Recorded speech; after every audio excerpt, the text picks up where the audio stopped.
refuser un service, amitié à Jean, et comment ne pas venir à Bayous, que je porte sur mon cœur depuis ma première enfance. Je vous rappellerai peut-être des très vieux souvenirs à certains. Vous aviez été malheureusement pour beaucoup réfugiés en Haut-Val-Espire, à Saint-Laurent-de-Cerdan notamment, en 43, 44, quand vous avez été chassés d'ici par les Allemands. J'ai connu beaucoup de Bagnoulins là-haut, à cette occasion. Par ailleurs, chaque année, au moment des vendanges, beaucoup de mes parents plus âgés, moi, venaient faire les bourrouges de coille ici, pour la vendange. Et certains amenaient également leurs mulets, puisqu'il y avait là-bas des traginesses qui portaient le bois. Il n'y en a plus. Donc, c'est depuis très longtemps que je communie avec Bagnols.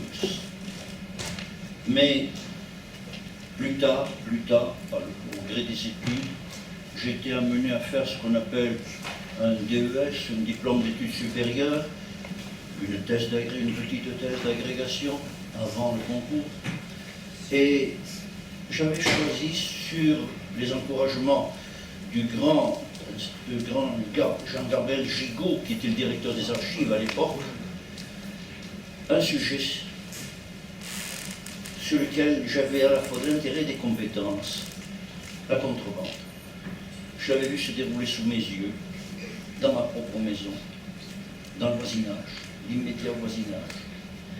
Et M. Gigot m'avait dit, si vous n'avez pas peur de travailler en blouse et de venir vous empoussiérer, ça n'a jamais été classé, venez choisir les documents.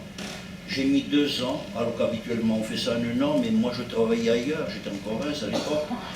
J'ai mis 2 ans pendant les vacances pour faire ça. J'ai trouvé des choses extraordinaires, dont je ne vous ferai part tout à l'heure, et qui m'ont amené à parler de la République contrebandière de ce fichu village. Bon, avant d'aller plus loin, je vous dis que c'est la 4e ou 5e fois que je parle de vos ancêtres du XXIe siècle. Je m'adresse à vous tous, j'imagine qu'il y a des fourastés, il n'y a pas que des bagnoulins, mais je fais comme si vous étiez tous bagnoulins, comme si nous étions tous bagnoulins. Alors, j'espère en ressortir sans trop de dommages. Les autres fois, j'ai eu le plaisir de pouvoir amener la couverture médicale. Mon cousin était médecin ici, le docteur Sey, et il était venu avec son frère qui est médecin pour vendre. J'étais bien soutenu. Je ne sais pas s'ils ont pu venir aujourd'hui, je ne sais pas. Mais ils y avaient assisté. Donc j'espère en sortir intact. Parce que de temps en temps, vous en entendrez qui seront assez rudes. Jamais méchantes, mais rudes. Parce que vous descendez de rudes gaillards. C'est quelque chose, hein. C'est pas seulement moi qui le dis, c'est les intendants de l'Ancien Régime et les préfets de la République ensuite, et du Royaume et de la République ensuite. Pas drôle, hein, mais vous vous rendez compte qu'en 1846, j'ai trouvé des rapports de sous-préfets de Céré alertant le préfet sur la sauvagerie des Bagnoulins qui émasculaient les douaniers espagnols qu'ils avaient tués. Il faut le faire, hein. Et ils les avaient tués d'abord. Et il a même fallu un moment que le préfet en personne intervienne pour empêcher nos joyeux ancêtres de faire un mauvais sort au directeur des douanes espagnoles. Or, contre les Français, rien. Une petite explication. Bagnols est tricolore, enfin, depuis la Révolution, mais était déjà au moins blanc, couleur du roi, avant la Révolution du roi de France. Bagnols est français. C'est très curieux. Il faut dire l'explication, elle remonte à Louis XI. Hein. Pour punir Coyure de ses attaches un petit peu trop aragonaises, on le comprend avec le château royal, hein, Louis XI, très soucieux de réunir son fief, a donné aux Bagnoulins, dont il connaissait déjà les talents, le droit de pêche et de commerce dans toute la Méditerranée. Et il savait à qui s'adresser. Donc, à partir de 1462, Banyuls est autorisé à concurrencer Coyura et ne s'en est pas privé. Oui. Donc, il y a ici une attache nationale française, et dont nous verrons les résultats, évidemment, avec la stèle qui honore la ville, avec 100 ans de retard, en 1893, devant la mairie, et qui rappelle la résistance au col de Banyuls, la résistance des Bagnoulins contre les Espagnols. Ils n'ont pas gagné, mais ils n'ont pas perdu. Ils ont résisté. Alors, il y a donc cet attachement, qu'on pourrait dire maintenant tricolore, très curieux. Il y a des catalanistes à Banyuls, j'en connais. Monsieur Rouille ne se sentira peut-être pas vexé, pas touché, hein. Il est assez large d'idées pour comprendre, mais Banyuls est foncièrement français, d'abord. Alors, nous verrons donc comment cela s'est manifesté avec cette curieuse activité simplement délinquante au début, comme mes ancêtres du Haut-Val-Espire, comme nos amis de Cerdagne, simplement délinquante au début, mais où tout changera lorsque ça va devenir criminel, à partir des années 1818, 1819 surtout, et au-delà. Puisque, en somme, en feu d'artifice, je dis, j'ai trouvé des rapports de sous-préfet alertant le préfet sur les curieuses pratiques des contrebandiers de Banyuls vis-à-vis de la douane espagnole. À la douane française, ça marchait, c'était les Français. La douane espagnole, c'était pas pareil, on ne pouvait pas les sentir. Il faut dire que les Espagnols étaient beaucoup plus tatillons de ce côté-là. Les Français fermaient très souvent les yeux, et à la demande même de certains préfets ou de leurs conseillers immédiats.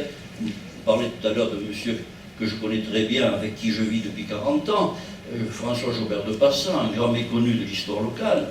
Eh bien, François Jaubert de Passat, qui avait été au cabinet de Napoléon Ier, qui avait été conseiller de Talleyrand, ministre des Affaires étrangères, était venu s'enterrer vivant, c'est son expression ici, où il était devenu d'ailleurs agronome, puis ensuite hydrologue. Eh bien, il avait été longtemps, homme de l'ombre, conseiller des préfets de la Restauration, et pratiquement jusqu'au Second Empire. Il connaissait tellement bien la région que les préfets ne faisaient rien sans le lui demander. Et quand il s'était adressé à lui à propos des activités des Bagnoulins, il répondait textuellement ceci: laissez-les tranquilles. Ils n'ont que ça pour vivre. Tant que leur contrebande est une contrebande somme toute acceptable, elle nous rapporte beaucoup de revenus et finalement nous décharge ce que nous avons en trop. Alors laissez-les tranquilles. Par contre, le jour où je serai avisé que cette contrebande est en train de dégénérer et devient dangereuse, à la fois pour l'économie française, l'industrie française, les verreries par exemple, les tissus, et surtout sera assorti de crimes, eh bien ce jour-là, je le signalerai au préfet, et le préfet agira en conséquence. Ce jour-là s'est déroulé après une lettre très détaillée, une lettre de plus de 10 pages, du 1er janvier 1819. Tout a changé à ce moment-là. Les Bagnoulins qui étaient devenus des gens redoutés, et ils n'étaient pas les seuls. Donc, voilà de quoi je vais vous parler. Je dirais, je pense assez vite parce qu'il y a beaucoup à dire, mais pour me reposer et vous permettre de vous reposer aussi, de lire ce que Jean Garrigou vous signalait tout à l'heure et qui figure dans les comptes rendus de ces conférences et que M. Capey avait édité dans ce numéro de Massane. Voilà. Mais avant de commencer, je voudrais, excusez-moi, mais j'y tiens énormément. Les autres fois, nous avions un poète et un chanteur qui introduisaient. Et quel poète et quel chanteur qui malheureusement nous a quittés il y a un peu plus d'un an. Et que nous pleurons tous, bien que nous sachions qu'il nous attend, il est près de nous. Je suis persuadé. Je veux parler de François Sureda. Francis Sureda, certes grand universitaire dans son domaine castillan, était également un poète et un chansonnier. Et il a composé, entre autres, un poème, vous m'excuserez d'essayer de le lire rapidement. Les pêcheurs vignerons. Je ne peux malheureusement pas le chanter.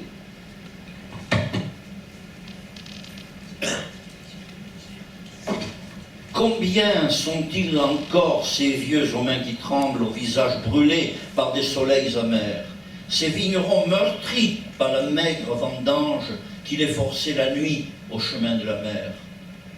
Ils avaient de leurs bras défriché la garrigue et modelé la vigne entre schiste et rochers quand ils faisaient festin d'une poignée de figues ou de quelques olives et d'un hareng séché. Mes vieux, vos moustaches gauloises, d'un sourire nous toisent quand vous parlez d'antan. Je vous revois encore, assis sur les cordages, prophétisant le temps. La vie a lentement tourné la page. Le vent du large est triste maintenant. Passent les souvenirs d'anciens rivages, passent les ans. Ce sont des scènes typiques, familières, et qui, je l'espère, vivent encore, existent encore. Dans le café du port, ils parlaient de naufrage et couvraient de leur voix le ressac de la mer, quand ils se racontaient l'inutile carnage des tranchées d'une guerre aux portes de l'enfer. Chaque fin du mois d'août, les surprenaient pompettes, chantant la Madelon, bras dessus, bras dessous, le long du front de mer, où ils goûtaient la fête du village au rire à 4 sous. Mes vieux, vos moustaches gauloises, d'un sourire nous toisent quand vous parlez d'antan. On vous appelait tous les vignerons du large, les prophètes du temps. La vie a lentement tourné la page. La haute mer est triste maintenant. Passent les souvenirs d'anciens rivages, passent les ans. Au coin du feu l'hiver, ils brodaient des légendes. Sur des combats anciens contre les gabelous, nous y sommes, comme toi. Quand les gens du pays vivaient de contrebande, entre mer et montagne, de Goyo à Portbou. C'était il y a longtemps, au temps des crinolines, quand les dames d'alors se baignaient en jupon, et quand, sur le versant des collines voisines, la vigne et l'olivier ignoraient le béton qui dénature votre village, qui est l'un des plus beaux du département. À l'entrée du village, j'étais obligé de trafiquer une photo pour bien montrer. Et quand, sur les versants des collines voisines, la vigne et l'olivier ignoraient le béton, ils s'en vont laissant la place vide, détournant leur regard de ce monde nouveau, un monde qui pour eux marche beaucoup trop vite et leur ravit encore un instant de repos. Quand ils ne seront plus qu'une page d'histoire, qu'aura tourné le temps qui a raison de tout, il restera toujours au fond de nos mémoires ce passé raconté par les vieux de chez nous. C'est un poème chanson écrit en 1965, revu en 2000, et que Francis avait chanté.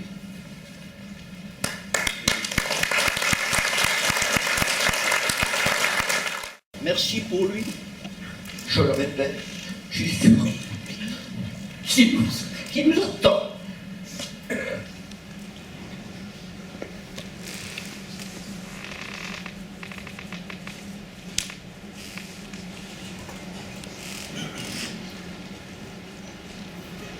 voilà, notre département était prédestiné à ces échanges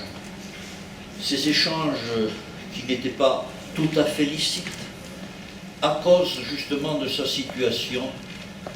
Et il y a trois éléments, trois endroits qui sont particulièrement sensibles à ces appels de la contrebande. C'est ce que j'appelle les trois saillants. Les trois saillants, votre côte rocheuse, ici,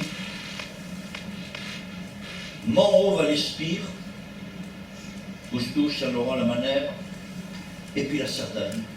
Autour de ça, il y a Gouges. Voilà. Je ne parlerai pas aujourd'hui des saillants de l'intérieur, Cerdagne, au Val-Espire, quoique pour le Val-Espire, il y avait de tels échanges par-dessus les Alberts avec Banyuls, que je serais bien obligé d'en parler rapidement. Je me contenterai d'évoquer votre pays, Banyuls, la côte rocheuse ici.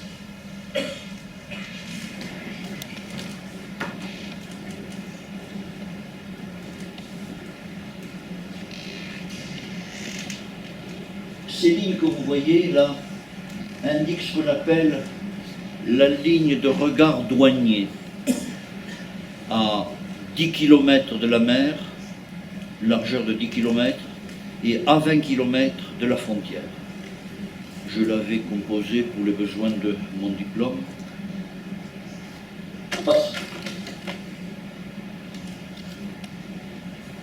Peut-être reconnaissez-vous Banyuls, mais heureusement j'avais pris cette photo en noir et blanc. Heureusement j'avais pris cette photo en noir et blanc il y a bien longtemps, en 1967, et il n'y avait pas à l'époque les buildings qui défigurent maintenant l'entrée ici.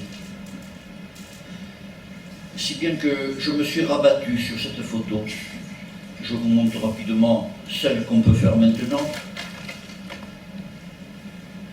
Mais ici, vous voyez déjà, ça prenne un peu plus loin, heureusement, la distance corrige les choses. Mais dans ces cas-là, dans les deux cas, on voit à quel point Banyuls est enfoncé auprès de la mer et dans les terres. Tourne le dos à la terre et s'ouvre largement sur la mer. Banyuls, c'est l'aventure marine. Et elle peut aller très très loin, cette aventure. Probablement dans les années qui ont précédé l'engagement licite de Banyuls sur la haute mer, avant le XVe siècle, ils étaient déjà redoutés et redoutables jusque dans les régions tyrrhéniennes, les régions de Gênes et du nord de l'Italie, des côtes au nord de la Toscane. Mais c'est surtout donc à partir de Louis XI, à partir de 1462, qu'ils ont véritablement régné sur la Méditerranée orientale, au point qu'on a pu dire que les poissons eux-mêmes portaient des barbes catalanes. En fait, c'était cet appel du large qui a fait de sacrés navigateurs. On cite parfois, le doute subsiste. Colomb n'était pas bagnoulin, Christophe Colomb. Était-il génois?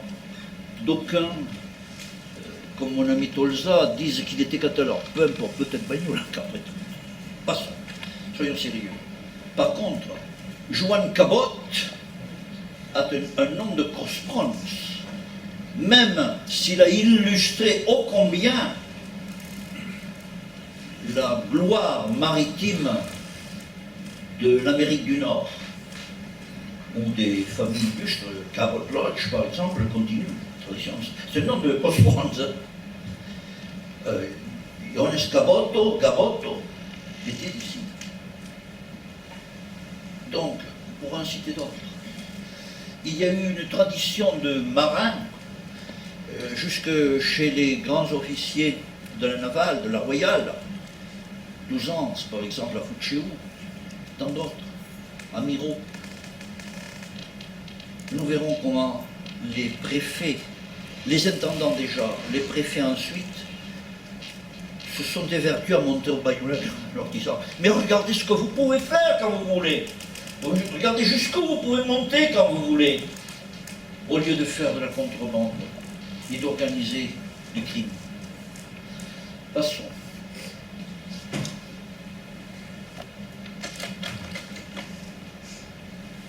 Vous connaissez?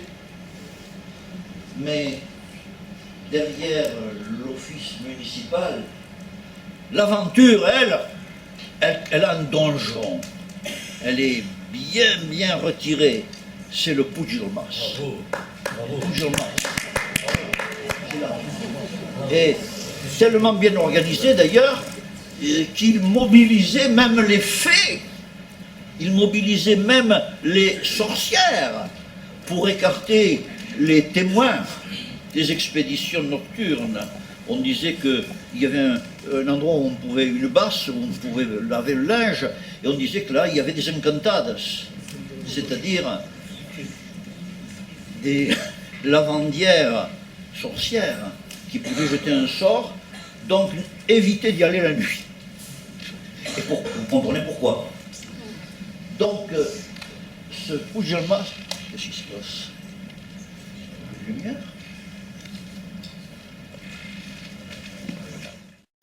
Donc, Banyuls donc tourne le dos à la terre. Banyuls tourne le dos à la terre, est ouvert très largement au grand large marin et au ciel. Cette photo prise du cours de Banyuls le montre bien. Et jusqu'à cette hauteur, vos ancêtres ont donc travaillé la terre pour produire ce nectar que nous connaissons tous. Donc, comme le disait, l'écrivait, le chantait si bien Francis Sureda, c'était des rudes du point de vue. Servi également par les formes du relief, l'érosion et ces nombreuses grottes marines d'accès très difficile. Je ne sais pas si vous lisez le journal officiel, excusez-moi, l'Indépendant. Il me disait il y a 3 ou 4 jours que notre préfète actuel, qui se propulse partout pour connaître très vite son département, se fait transporter jusque là-bas. Hein, ce que on appelle normalement la Cove Fourdal, la grotte trouée. On ne peut aller qu'en kayak de mer ou en chaloupe légère. Il y a là, c'est pas une borne, il y a, si vous voulez, la croix gravée 602 qui termine le bornage pyrénéen de la Bidassoa jusque chez nous. 602. Donc, dans ces grottes marines, dont la Cove Fourdade n'est que l'une d'entre elles, probablement la plus spacieuse, on pouvait entreposer le produit de négoces lointains, et en particulier du sel, qu'on allait chercher dans les salines du golfe de Lion, ou que les compères espagnols ramenaient de Cardone, en Catalogne. C'était relativement à l'abri de l'humidité, mais il fallait quand même faire vite pour dégager, et c'est là qu'on faisait appel déjà à la coopération de toute la population qui était acquise depuis longtemps. Ça c'est, vous le reconnaissez, ce qu'on appelle le Cap d'One. C'est une gravure qui date de 1842, faite par un artiste de Grenoble qui s'appelait Théodore Raoult, et dont Camille Descossi avait pu me passer les originaux et m'autoriser à les utiliser. Et donc, ce qui est intéressant, c'est que ces maisons qu'on appelait à l'époque les scazettes, les petites maisons, c'est pas les casottes, c'est les scazettes, communiquent entre elles. Je ne sais pas si c'est encore le cas, il y a peut-être parmi vous d'heureux habitants de ces casettes pour nous dire si ça existe toujours.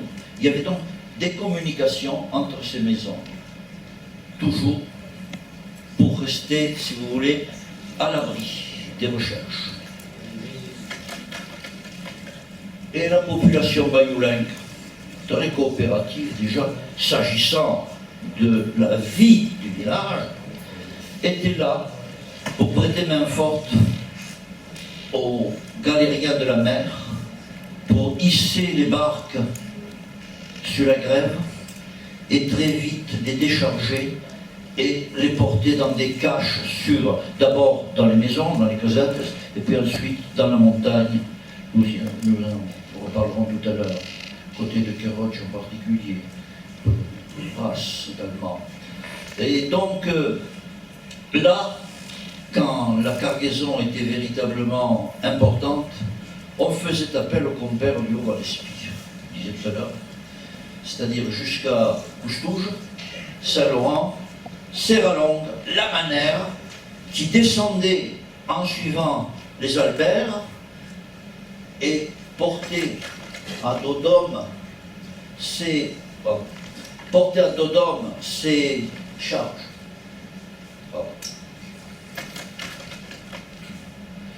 Voilà, il y a donc une belle... Cette image mériterait d'être décortiquée parce qu'il y a beaucoup de choses à en tirer, mais ça vous dit tout de suite, si vous voulez, l'afflux de la population locale venue pour coopérer, pour participer à la décharge de ces barques, ces catalanes qui allaient partout, nous le verrons dans un instant, en Méditerranée. Donc, tout à l'heure, j'en ai parlé un peu à l'avance, Banyuls a pris le parti français.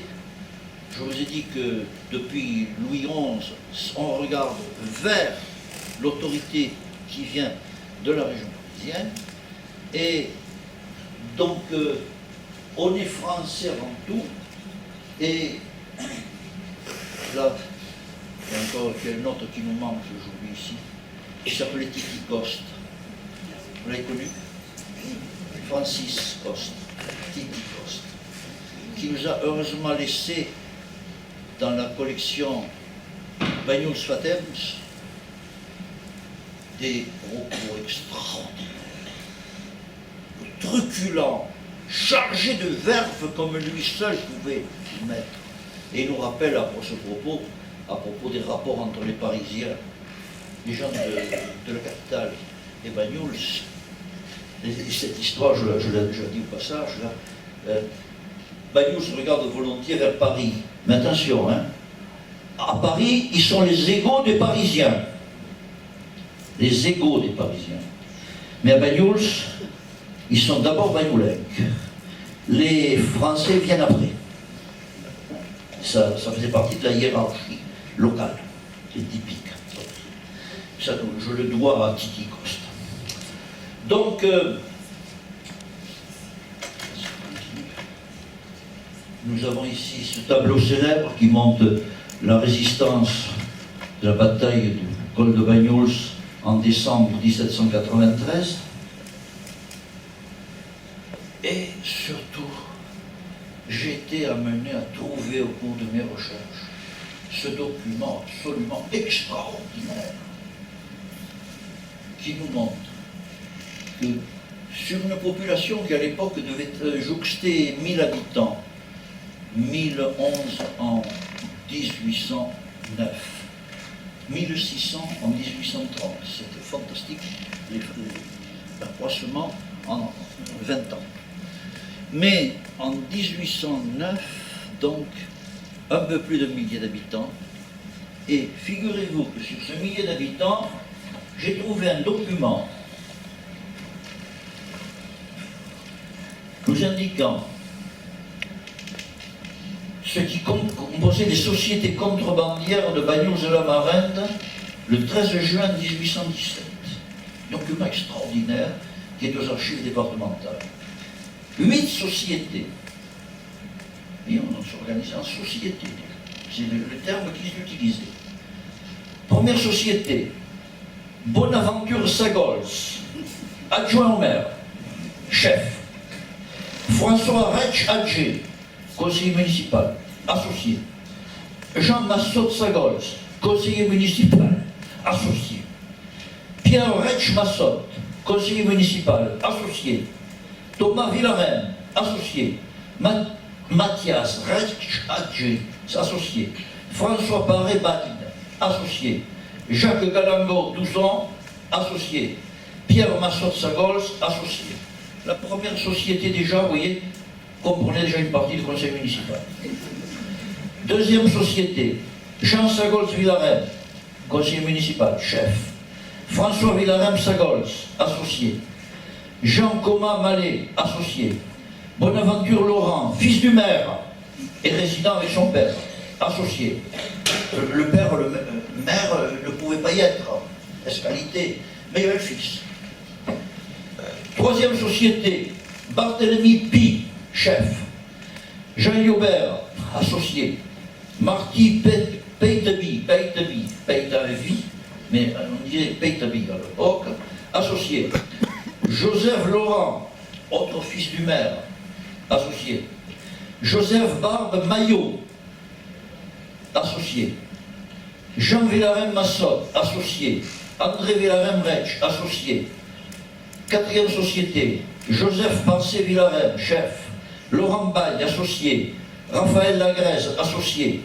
Gabriel Forgue, associé. Jean Parcé Coste, associé. Cinquième société, François Parcé-Brial, chef. Bonaventure Massotte, conseiller municipal. Jacques Sagols Paré, associé. Jacques Mollis, associé. Pierre Villarem Retsch, associé. Baptiste Parcé-Rocariès, fils de Parcé-Brial, résident avec son père, associé.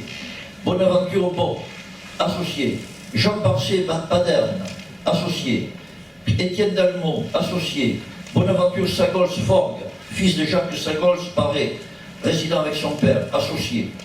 Sixième société, Sylvestre Retsch Maillot, chef. Jean Retsch Maillot, il n'est de Maillot, mais il faut dire Mayol, hein, certainement. Donc Jean Retsch Maillot, associé. Louis Retsch Maillot, associé. François Villarem Retsch, associé. Ferréol Cabot Galango, associé. Raphaël Bayes Marolz, résident avec son père, associé. Jean Boutet Serrat, résident avec son père, associé. François Retsch Maillot, associé. François Cabot de Galango, associé. Septième société, François Cabot, conseiller municipal, chef. André Rocariès Cabot, associé. Jean Rocariès, associé. Jacques Maillot, associé. François Cabot, Bagne, associé. Jacques Barbe Maillot, associé. Et huitième et dernière société, François Sagols Retsch, chef. Vincent Villarem Sagols du bord de la mer, associé. François Galango, 12 ans, associé. Honoré Bonafos Suisse, associé. Pierre Bonafos, associé. Pierre Moussy Maillot, associé. Georges Villarem Sagols, associé. Jean Sagols Retsch, associé. C'est fastidieux peut-être, mais je le lis très volontiers parce que peut-être plusieurs d'entre vous, beaucoup d'entre vous, je l'espère, y retrouvent des noms familiers. Mais je me dépêche de corriger. Maillot, il faut le dire Mayol. Maillot. Voilà. Donc, ce document est véritablement extraordinaire. J'ai eu vraiment la chance de le trouver dans les noms classés de la littérature douanière des archives départementales. Ça a été reclassé depuis et c'est devenu introuvable. C'est comme ça. Voilà. Je vais vous lire. Voilà. Donc, qu'est-ce qu'on classait? Eh bien, c'était des entreprises, vous voyez, des sociétés. Et selon le terme économique, les entreprises, ça s'occupe de tout. Ce qui les intéresse, c'est ce qui apporte des deniers. Ce qui soit. Déjà, un certain Adolphe Thiers, qui devait devenir un des très grands personnages de la Restauration, puis surtout de la République, premier président. Thiers avait débuté comme journaliste au journal constitutionnel et on l'avait chargé dans les années 1823 de couvrir la Cerdagne, où avaient lieu des rudes batailles entre ce qu'on appelait l'armée de la foi, de la Théodorgie, et les libéraux.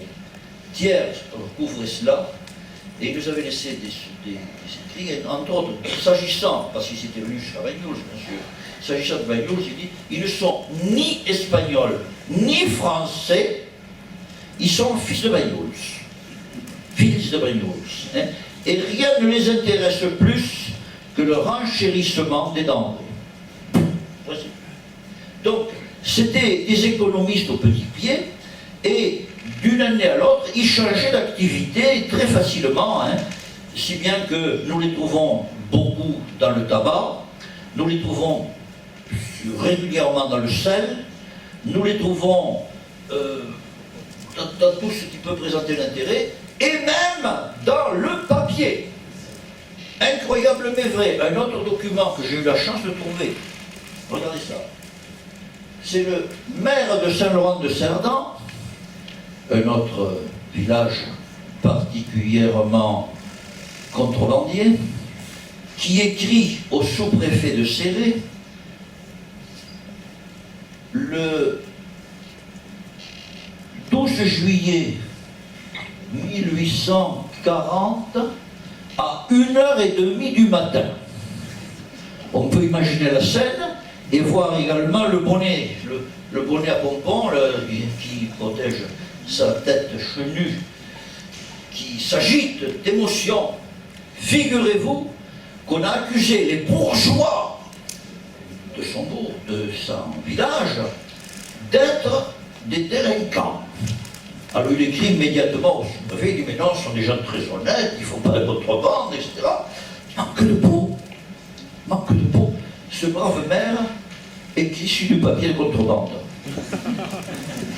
Alors ce papier de contrebande, non, voilà, en lumière rasante, j'ai eu la chance de pouvoir l'exploiter alors que le soleil se couchait. En lumière rasante, me sont apparus les timbres. Et alors qu'est-ce qu'on lit? John Watman, Tubden Mill, ici, Tubden Mill, Bath, dans le Somerset britannique. D'où vient ce papier de luxe de l'époque, britannique, sous la plume du maire, très honnête, de Saint-Laurent-de-Cerdan? Ils viennent de Gibraltar, tout simplement, par l'intermédiaire des Banyuls. On allait décharger au large les navires britanniques et on ramenait ça à Banyuls. Et de Banyuls, on faisait le display, la dispersion jusqu'à Toulouse, jusque dans l'Ariège, en passant par le Haut-Val-Espire. Ça, c'est un exemple. C'est pour ça que je vous le montre en détail. Et il y en a beaucoup d'autres. On ne parlait pas de drogue à l'époque, hein. On ne parlait pas de drogue. Mais porter ses marchandises. Jusque vers 1820, l'administration fermait les yeux, et la preuve, elle s'en servait même. Hein. Là, c'est 1840, ils s'en servaient. C'est à partir du moment où il y aura mort d'homme, et pire, qu'ils interviendront.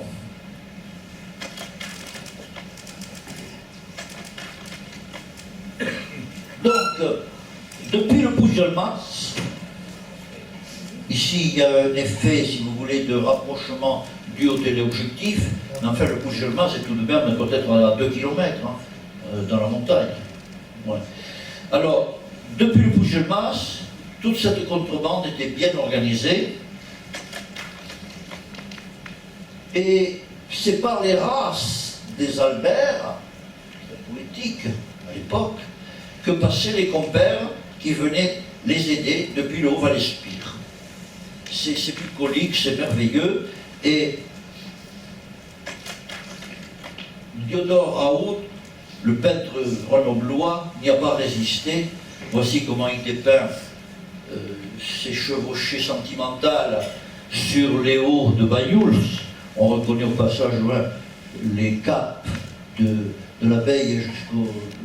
Vous les connaissez beaucoup mieux que moi. Il y a le Rédéris, le Canadais, etc., jusqu'à Cerbère.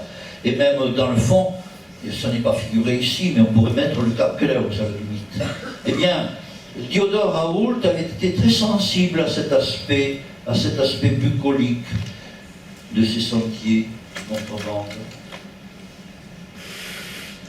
À cette même époque, selon une chanson de Béranger traduite en catalan, eh bien, on chante, si vous voulez, la beauté du métier de contrebandier. Et ça ira beaucoup plus loin. Le sous-préfet de Céré, ira jusqu'à les comparer aux bergers de Sanahar, dont nous parle la Bible, et un peu plus loin en disant, ce sont des bienfaiteurs qui permettent de ravitailler le pays alors qu'il y a des difficultés. C'est tout juste parce que ce sous-préfet, qui s'appelle Renard de Saint-Malo, ne leur adresse pas un satisfecit officiel. Il se contente de l'écrire dans ses récits.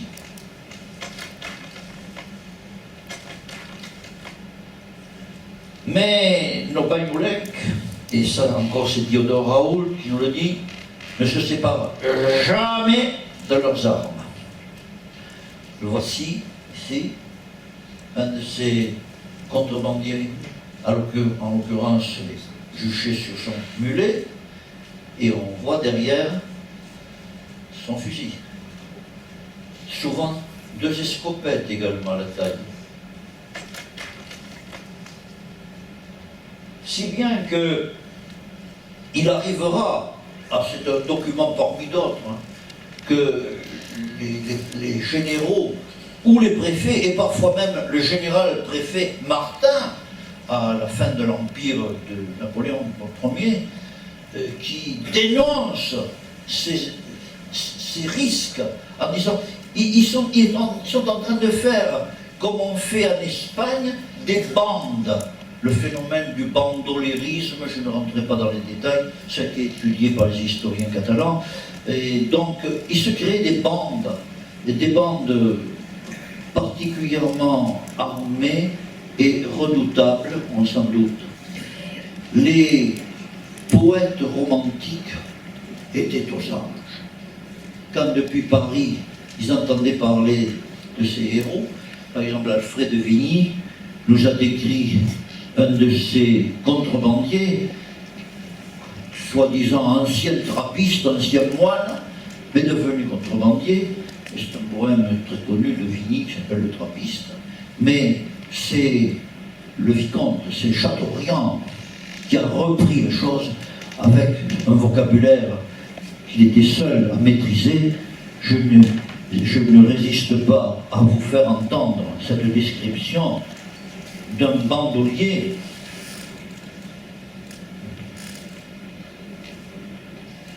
Écoutez cette superbe description. Le trappiste.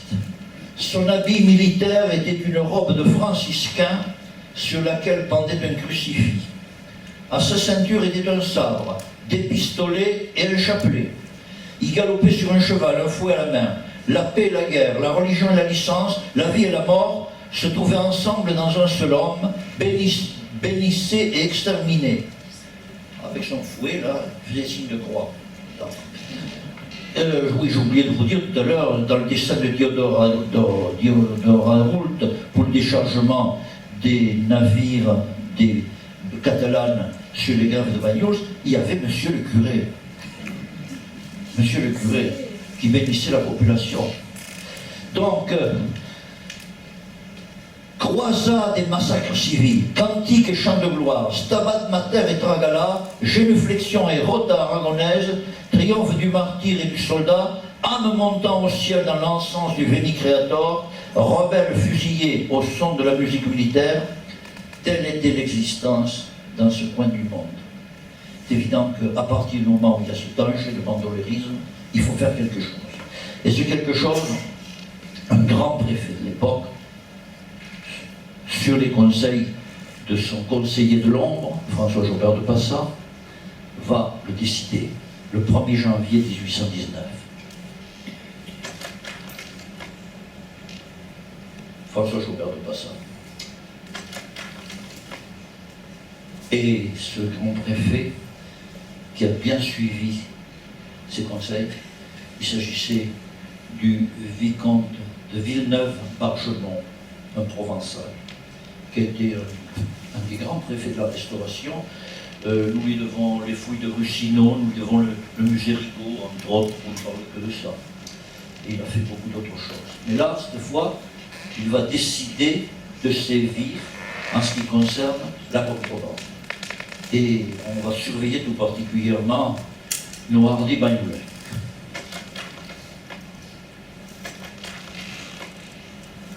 Cette contrebande passe encore pour le tabac, passe encore même pour le sel, mais ce qui ne va plus, c'est les machines.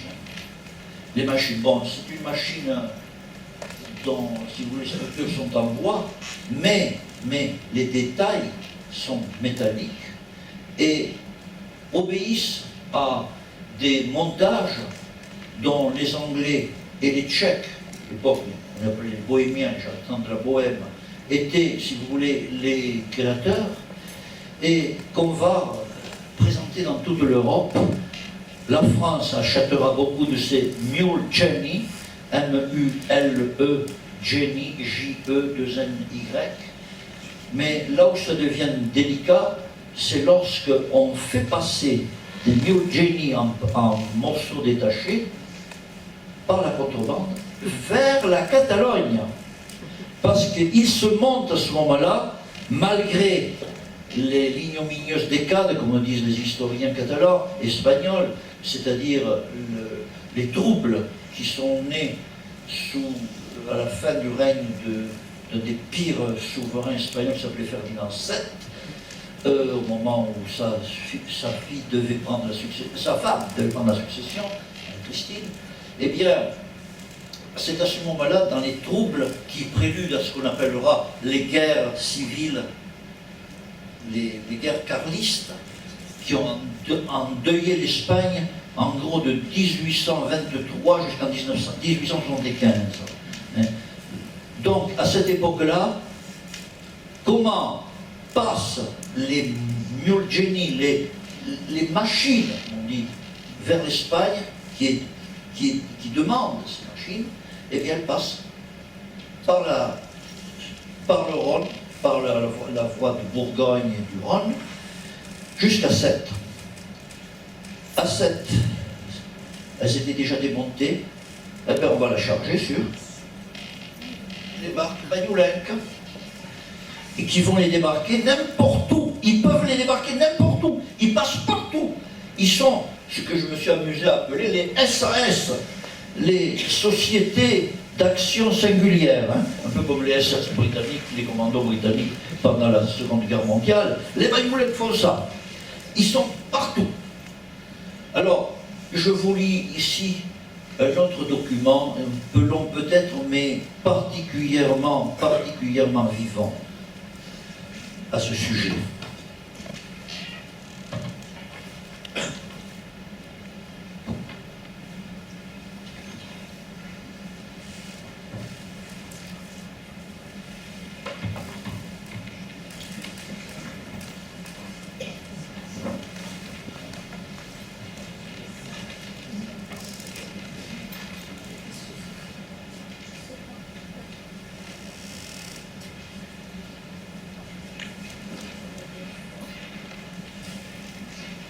Nous avons trouvé des rapports avec des détails horribles qui décrivent des rencontres sans merci se terminant par la mutilation et l'émasculation des douaniers espagnols morts. On ne fait rien aux douaniers français. On évoque les désastres de la guerre de Goya. À la férocité s'ajoute le mépris et le cynisme. Lors d'une intervention combinée des douanes françaises et espagnoles en 1833 pour saisir à la Cova Fourdade un dépôt de sel récemment stocké par les contrebandiers de Banyuls, ceux-ci avaient rassemblé autour des lieux le plus grand nombre de leurs concitoyens pour intimider les douaniers espagnols. Mais c'est surtout les douaniers qui étaient visés. Le directeur des salines de Catalogne s'y trouvait en personne et avait fait l'objet de telles menaces et de tels colibés qu'il avait demandé qu'on reporte l'opération qui consistait à noyer le sel découvert en ce lieu. Dans un rapport du sous-préfet de Céré, nous apprenons que ce haut responsable espagnol était saisi d'une telle appréhension que le sous-préfet mis au courant avait dû demander tout spécialement au maire de Banyuls de modérer ses administrés sous peine d'une intervention de la force armée. Il fallut d'ailleurs à plusieurs reprises user de mesures répressives. Suppression du bureau de douane établi à Banyuls sous la monarchie de Juillet et qui conférait aux Banyulins certaines facilités pour les fameuses marchandises à prime. Oui, s'ils portaient en Espagne des marchandises qu'on appelle marchandises à prime, ils recevaient non seulement des primes du gouvernement français, n'est-ce pas, mais cette contrebande, parce qu'en était une, elle était applaudie. Hein. Donc, on les menace de leur interdire d'inonder l'Espagne avec ces marchandises. Les habitants de Banyuls s'en montrèrent surpris et protestèrent auprès du sous-préfet. C'était significatif d'un étrange et dangereux état d'esprit, étonnante république municipale et contrebandière, en vérité, fils de Banyuls avant tout, et en marge de toute contrainte. À cette dégradation morale et de plus en plus inquiétante pour l'ordre public, il faut ajouter le danger que pouvait représenter la redoutable efficacité de l'organisation contrebandière de Banyuls quand elle se mettait au service de véritables réseaux internationaux de trafic de grandes conséquences politiques ou économiques. Tel fut le cas entre 1818 et 1828, lors de l'introduction en Catalogne de mécaniques et encore plus de techniciens susceptibles d'aider l'essor de la jeune industrie catalane. Nous avons pu consulter et étudier aux archives départementales des Pyrénées-Orientales un précieux dossier qui, par exception à la plupart des autres documents douaniers, avait déjà fait l'objet d'un dépouillement et d'un classement provisoire. Nous avons évoqué plus haut les circonstances de l'affaire. Nous aimerions montrer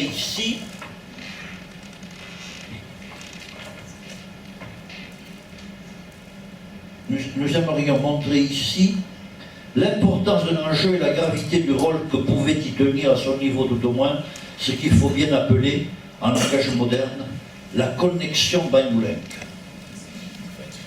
À la fin de l'été 1818, le consul de France à Barcelone faisait savoir au préfet des Pyrénées-Orientales que plusieurs industriels catalans faisaient de fréquentes allées et venues entre Barcelone, la France, les Pays-Bas, le Royaume-Uni et même la Bohême pour monter en machines et en techniciens des usines textiles et des verreries en Catalogne. Il ajoutait « On ne peut douter que les Catalans nous attaquent vivement de ce côté, c'est-à-dire de nos concurrences. » C'est l'époque où commence à se créer, si vous voulez, la révolution industrielle en France après l'Angleterre, et déjà en Catalogne. Et il deviendra peut-être nécessaire de renouveler les lois répressives à cet égard. Les Anglais donnent de grands exemples en cette matière. En somme, l'enjeu était de taille, c'était une guerre économique qui se préparait. Du coup, voilà mobilisés pour une fois dans un accord presque parfait tous les services de surveillance frontalière en étroite liaison avec le ministre de l'Intérieur et les préfectures des départements français concernant, soit à cause de l'industrie, pour la Somme, la Seine-Inférieure, comme on disait à l'époque, la Seine-Maritime, les Ardennes, le Rhône, la Loire, soit pour les relais qui pouvaient assurer l'acheminement de la contrebande, la Haute-Garonne, l'Ariège, l'Aude, l'Hérault, le Gard, les Bouches-du-Rhône. On diffuse le signalement des principaux démarcheurs.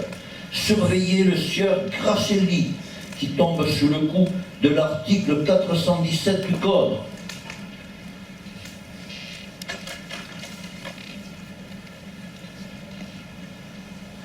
Il s'agit en réalité du député banquier Parrain Garcias, député natif de Saint-Laurent-de-Cerdan, mais qui vivait à Taxo, au château de Taxo, et qui était un parrain notoire.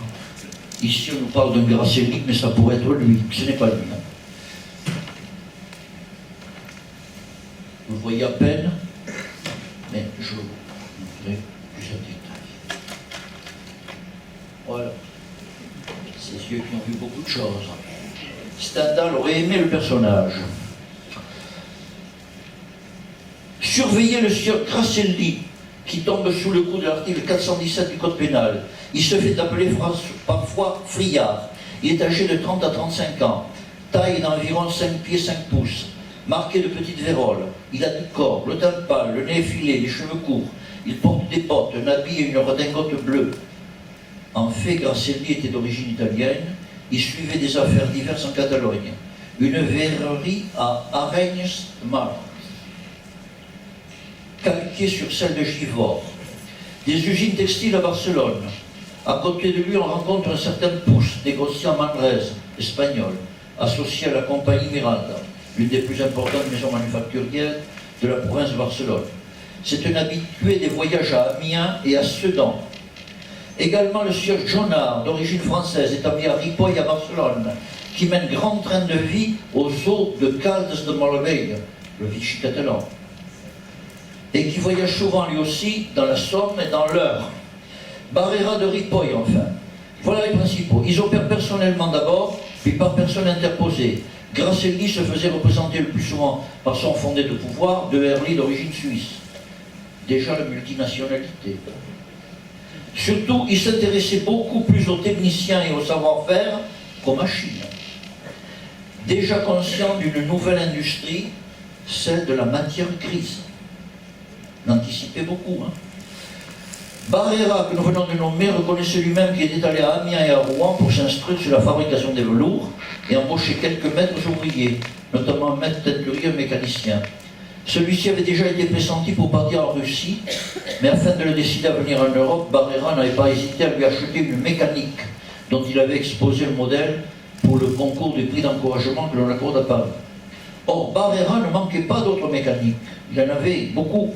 Elles valaient en général 500 francs de l'époque, tandis que les seuls frais de route d'un ouvrier, et en particulier d'un contremaître, dépassaient 400 francs, à quoi s'ajoutaient les primes et autres avantages. En 1819, Grasselli, rien qu'à Arenys de Mar, n'occupait pas moins de 30 Français, pour la plupart recrutés de la Somme, pour le textile, et à Givors pour la verrerie. Il en avait attiré quelques-uns directement lui-même et avait honoré ses promesses. Les autres, il se chargeait de les faire venir par un procédé astucieux, moins coûteux et fort efficace, la propagande, par lettre, de ceux qui étaient déjà en place. Citons-en une, saisie à Lyon en janvier 1819, adressée par Jean-Claude Py, verrerie de M. Grasselli, à Rennes de Mer. Il s'agit de Grasselli à Arenys de Mar. Mais notre français la francise. En Catalogne, l'un de ses amis restait en France près de Lure, dans la Haute-Saône. On croirait lire la texte célèbre de l'université de Toulouse lorsqu'elle faisait sa propagande au XIIe siècle. Je me crois dans un nouveau monde qui n'est qu'à une journée de la frontière de France. Le ciel est toujours beau, le temps superbe. Je ne trouverai pas d'expression pour dépeindre, même imparfaitement, la beauté de ce pays. Les femmes y sont belles, le vin excellent, le poisson délicieux. En un mot, je suis enchanté de l'engagement que j'ai contracté, qui est le même que celui dont je vais te proposer ci-dessous. Les propriétaires des verreries de Rennes-le-Mer sont les meilleurs hommes du monde, j'en ai jamais vu de meilleurs. Ils jouissent d'une fortune colossale. Je crois qu'il ne manque à mon bonheur que ta présence, et j'espère que tu ne me l'en priveras pas. Voici le moyen que j'ai employé pour me procurer. Écoutons ça. Comme on est auprès de construire un second four, j'ai parlé de toi à ces messieurs, qui m'ont dit de te faire venir de suite, et d'amener avec toi Jean-Baptiste Villain, étendeur. On doit le savoir 1 franc par lieu pour le voyage, 150 francs par mois pendant le travail, 4 francs par jour à four mort. Je te prie aussi de dire à Thomas Criner et son frère que j'ai obtenu pour eux chacun une place pour le nouveau four. On voulait en faire venir de Givors. Ces messieurs m'ont promis de ne faire aucune démarche sans avoir de vous une réponse. Voici les engagements des verriers comme toi. 1 franc par lieu, 15 sous par paquet de verre, 4 francs par jour à faux mort. Je pense que vous ne refuserez pas ces propositions avantageuses. Vous pouvez vous mettre en route aussitôt. Vous vous présentez, alors écoutons ça, vous vous présentez à Lyon, grande rue Mercière, chez messieurs Couloubet et Bernard, qui vous compteront de l'argent pour faire votre route, et de là vers 7, où vous vous présenterez chez Barré, qui vous donnera également pour continuer votre route. Il vous donnera aussi un guide espagnol pour conduire. Je vous observe qu'il faut prendre vos passeports pour 7 et prendre la qualification de charron ou chaudronnier ou scieur de long, et que le plus grand secret doit être observé sur tout ce que je dis. Si tu connaissais quelques bons enfants, tu peux en sécurité leur promettre ce que j'ai le plaisir d'annoncer. Je crois qu'il est inutile que je dise que nos fours sont très commodes, sont construits sur le même plan que ceux de Givors. Le pays dont je te parle est situé au bord de la mer. Tu adresseras ta réponse sous enveloppe et à l'adresse de M. Barriasset, qui me fera passer. Quand vous répondrez, vous mettrez vos lettres sous enveloppe, dirigées à M. Antoine Pontigier à Perpignan, qui nous le fera passer. Voilà pour le recrutement. Mais le dossier consulté fourmille de renseignements qui permettent de dresser une carte des réseaux avec les noms, les adresses des receleurs ou des relais. 2 routes principales venaient du nord, l'une aboutissait à Toulouse et servait surtout aux expéditions de mécanique, par pièces détachées, en colis de quincaillerie. L'autre empruntait la vallée du Rhône et aboutissait à Sète. De Toulouse, les marchandises filaient vers la Cerdagne. Le passage clandestin était assuré par l'entreprise Garetta de la Tour de Carole. A signaler qu'à cette époque, ce nom était porté par un maire et un conseiller général de cette circonscription. Pour le transport des hommes, afin d'éviter par expérience de fâcheuses rétractations de dernière heure, au moment de franchir la frontière, on préférait de plus en plus la voie maritime. Donc, un exemple, ces ouvriers ont été conduits d'Espagne exceptionnellement par la bombarde de Notre-Dame du Carme de Barcelone, commandée par le patron Pierre Ventour, écrivait en juillet 1824 le consul de France de Barcelone. Il ajoutait, avec ses ouvriers, transporter 400 quintaux de terre réfractaire pour les fourneaux de verrerie, prises dans les environs de Martigues ou du Rhône. On ne peut s'en passer, on n'en trouve pas en Catalogne. De plus, ce patron qui ne fait que le voyage Barcelone-Marseille est soupçonné de porter la correspondance de libéraux espagnols de Barcelone aux exilés de Marseille. Prière de le faire surveiller à Marseille, où il vient de repartir le 26 juillet. On comprend dès lors pourquoi, dans certains cas, il valait mieux éviter les lignes régulières partant des ports aisément contrôlés comme Marseille ou Sète, même si on confiait la contrebande à des capitaines complices. Alors intervenaient les Bagnoulins. Ils étaient les spécialistes des missions particulièrement risquées. Eux ne pratiquaient pas les havres surveillés et leurs bateaux particulièrement maniables et légers pouvaient s'avancer très près des grèves sablonneuses sur lesquelles on les hissait, ou se glisser entre les écueils de la côte rocheuse dont ils étaient les maîtres. Voilà pourquoi ils exploitaient le cas échéant les liaisons clandestines entre les lagunes septimaniennes ou de la Salanque et les criques désertes de la Costa Brava au sud du Cap Cléos.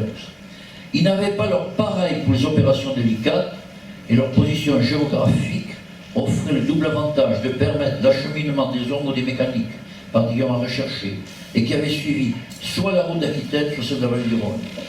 Vraie situation de monopole que les entreprenantes sociétés économiques de contrebande de Banyuls se seraient bien gardées de négliger. Il était vraiment urgent de franciser Banyuls. Alors, 3 possibilités s'offraient.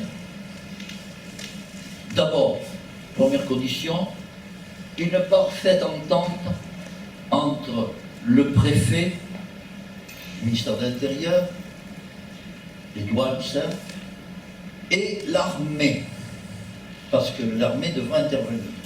Et pour l'occasion, on va d'ailleurs installer à Perpignan ce que s'appelle une division renforcée, une division double, qui sera commandée sous Louis-Philippe par le sémillant comte de Castellane, qui à un moment aura même décidé de faire élire son gendre comme député. Pas son, contre Arago, mais ce sera Arago qui sera élu. Mais surtout, c'est l'époque où des bandosités secrètes, rien de Bagnoulin là-dedans, hein.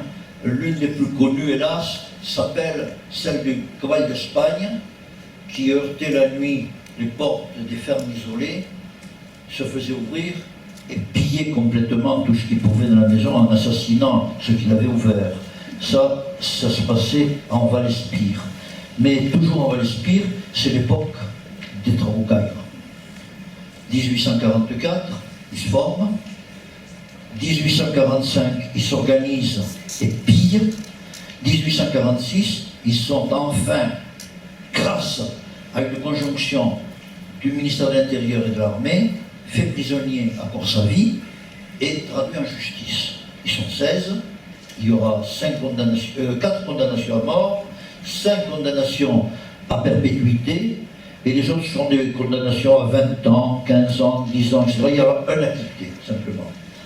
Ils portent des noms Chicoulate, Nasradat, etc. Donc, je ne rentre pas dans les détails, c'est une histoire très connue dans nos pays, mais les Bagnoulencs n'y sont absolument pour rien là-dedans. Hein. Ils avaient beaucoup mieux à faire, ils étaient beaucoup mieux organisés que ça. Donc, c'est cette époque-là, nous allons voir, évidemment, face à des gens comme le député Garcias,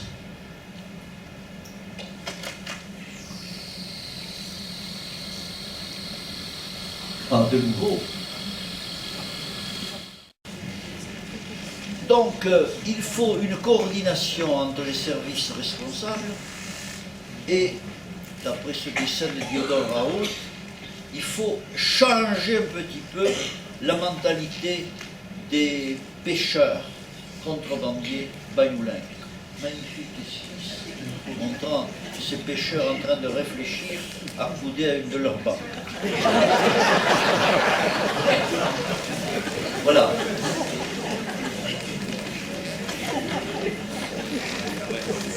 Encore.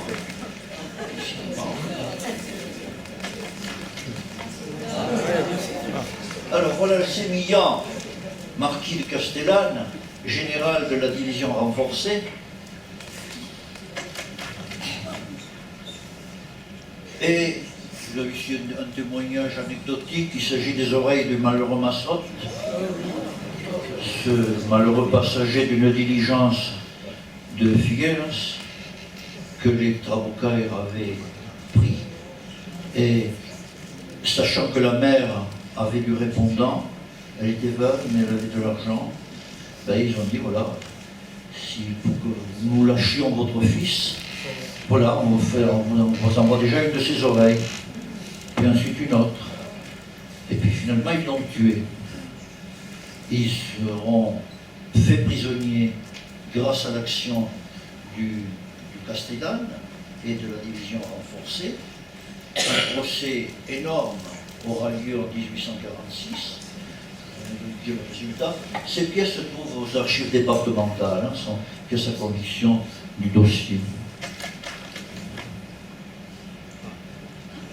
Il faut également peut-être, il y a eu des lois Guizot. Guizot était le premier ministre, un des grands premiers ministres de Louis-Philippe, et Guizot a beaucoup œuvré en matière d'éducation, créant des écoles primaires et avec des écoles normales, des instituteurs dans le maximum de villages.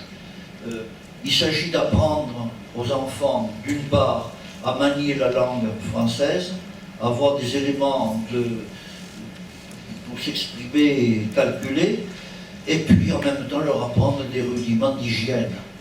On trouvera encore, dépêchez-vous de le voir, à Aigues-Tévis, dans le Haut-Conflans, au mur d'un préau, cette inscription célèbre, hein, parlez français, soyez propre, dont le général de Castellane, avec le préfet, vont s'occuper de multiplier ces occasions. On va également jouer sur la fibre patriotique et française des Bagnoulencs. On leur rappelle leur héroïque résistance au col de Banyuls en décembre 93. On savait ce qu'on faisait.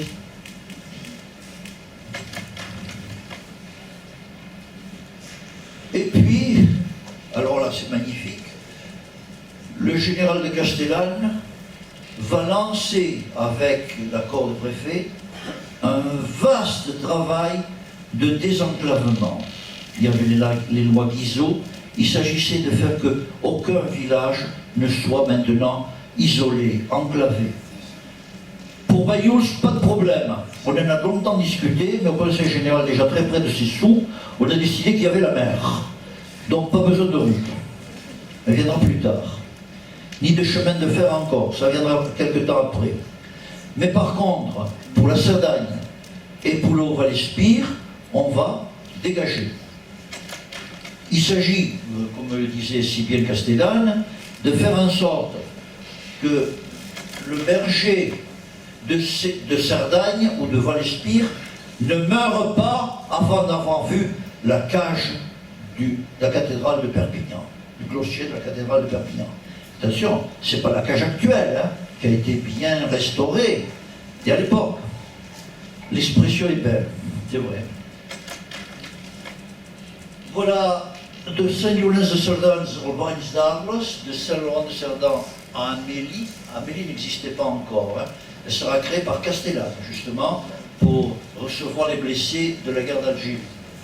Et bien, donc, il n'y a qu'un modeste sentier qu'on ne peut emprunter qu'avec des mulets. Lorsque Prosper Mérimée, en 1834, avec François Jaubert de Passat, se déplaceront pour classer un certain nombre de monuments historiques, inaugurant ainsi d'ailleurs ce que nous appelons, peu de gens le savent ça, ce que nous appelons la politique du patrimoine dont on nous rebat les oreilles. Eh bien, elle est née à la vieille intendance de Perpignan, entre Mérimée et Jaubert. Puis ensuite, ça s'est développé, la restauration de la cité de Carcassonne, Pierrefonds, Notre-Dame de Paris, Notre-Dame d'Amiens, Notre-Dame de Reims, etc. Mais elle est née à la vieille intendance à Perpignan, et c'est Mérimée et Jaubert donc, qui sont à l'origine de cela. Eh bien, lorsque Mérimée a voulu aller classer cette église qui plaisait tant à Jaubert de Passat, à juste titre, eh bien, il est monté comme ça, à pied et en mulet. Il n'y avait pas de route. Il n'y avait pas de route à l'époque. On va la construire avec le concours de la population, enthousiaste, c'est le Saint-Laurent-de-Cerdan. On va la construire à flanc de montagne. Et là, il y a un endroit très périlleux, particulier l'hiver, la route est en verre glacé, qui s'appelle le Clos de la Bouteille, qu'il ne faut manier qu'avec beaucoup de précautions. Hein. Donc, la route avait été creusée par la population laurentine vers 1840.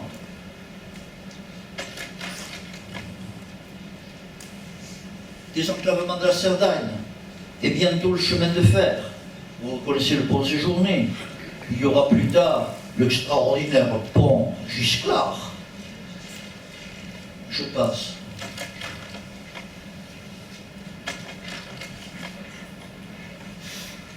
Troisième politique, il faut enfin en finir avec la frontière, la définir complètement.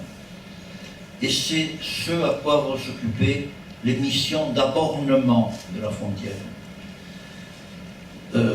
Chaque année encore maintenant, nos édiles le savent, c'est l'occasion de mon repas d'ailleurs, hein. On se rencontre avec les édiles espagnols de l'autre côté pour vérifier que les bornes frontières ne se sont pas déplacées.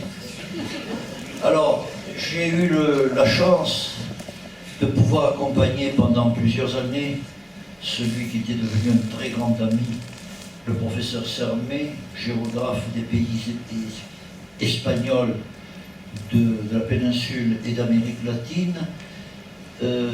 Et il était vice-président de la commission d'abornement des Pyrénées, de la Vidasoa, la commission Faudade. Et j'ai pu l'accompagner très étroitement pour les Pyrénées-Orientales. Bon, là, je le photographie en train de prendre une borne. Ce sont des petites bornes de 100 kg hein, qui ont été placées là. Mais il reste surtout, heureusement, et quand vous irez au Pertus, regardez-les de très près, des bornes, les toutes premières qui avaient été créées par Choiseul en 1761. Celle-ci en particulier, lorsque on quitte le Pertus et qu'on va vers la Jonquière, vous verrez avec satisfaction qu'ici commence l'Empire des Indes. L'Empire des Indes espagnoles, des Indes occidentales. C'est écrit, c'est gravé là. Hein. C'est la borne 575. C'est du super luxe. Hein. Il y en a deux au Pertus comme ça. Mais les autres sont beaucoup plus simples. Ici, vous voyez, par exemple, j'avais grimpé sur un rocher où il y avait simplement une croix gravée, numéro 531. Ici, à 2 pas de chez nous, là-bas, la croix gravée 601, la seule qu'on puisse facilement contrôler à l'état au-dessus du col de Brides, petite Cerbère. Quant à la 602, la dernière, elle est à l'aplomb, juste au pied.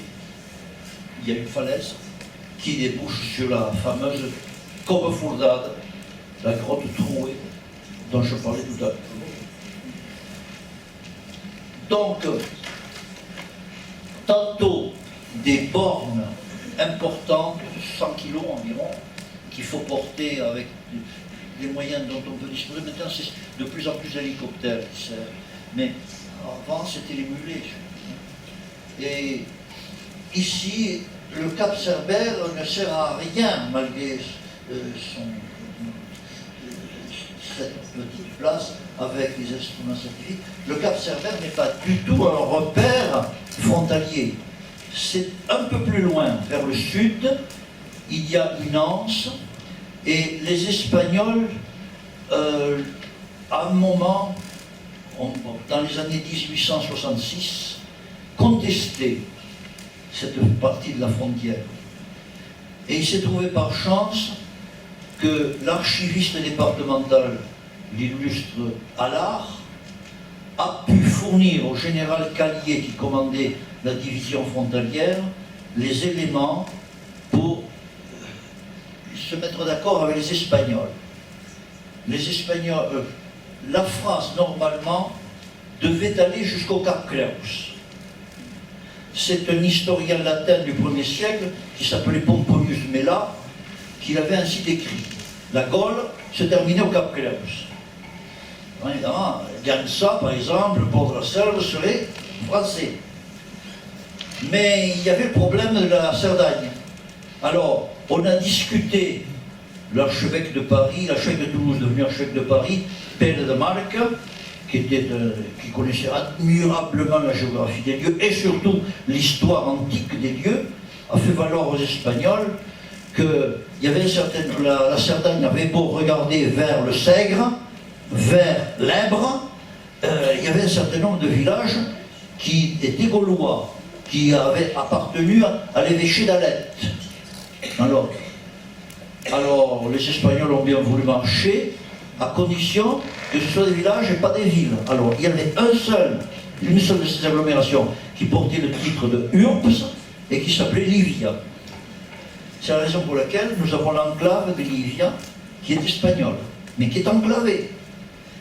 Tous les autres villages de la Cerdagne, maintenant française, sont restés françaises, à condition que la France refuse d'aller jusqu'au Cap Creus. Il fallait donc faire la frontière près du Cap Cerbère. Et Allard et le général Callier ont déterminé que si il devait y avoir un endroit particulièrement valable, c'était une petite anse qui se trouvait au sud du Cap Cerbère et où se trouve la fameuse Cove-Fourdade. Tous les détails vous les trouverez si ça vous intéresse, très en détail, cette correspondance entre Allard et Callier, vous le trouverez dans le récit que je vous ai montré tout à l'heure. C'est pas la peine, c'est trop fastidieux de rentrer dans ces détails. Donc, politique faisant appel, si vous voulez, à la fierté, à la fierté de Banyuls, se rappeler les grands moments de lutte pour la France. Deuxièmement, l'éducation. Troisièmement, le désenclavement, mais pour Banyuls ça a été vite fait, pas question de désenclaver, ils ont la mer. Ça viendra plus tard. C'est venu à la fin du 19e et au début du 20e. Le col del Balitre ne sera ouvert à la route qu'en 1928. La gare de Banyuls existera en 1778. Celle de 1878, celle de Cerbère 10 ans plus tard, hein, Mais la route n'arrivera au col de Balise qu'en 1928. C'est-à-dire 10 ans avant que les requêtes, c'est-à-dire les Navarrais de Franco, arrivent au col de Balise. 10 ans avant. Donc, il y a ce désenclavement à faire, il y a l'abornement. Là, donc, les repères, voilà la Côme Fourdade.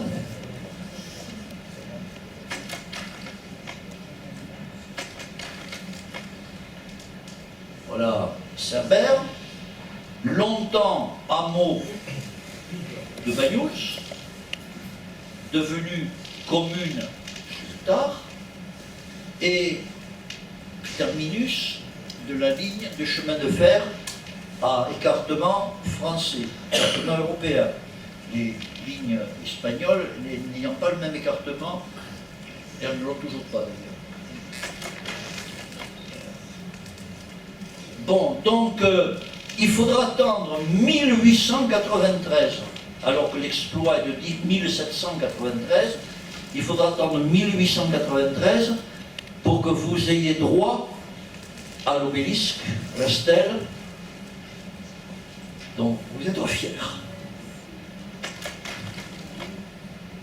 Et voilà comment se termine cette évocation un petit peu rapide, mais il y a tellement de choses à dire, mais encore je suis passé vite, sur la contrebande de Bagnous.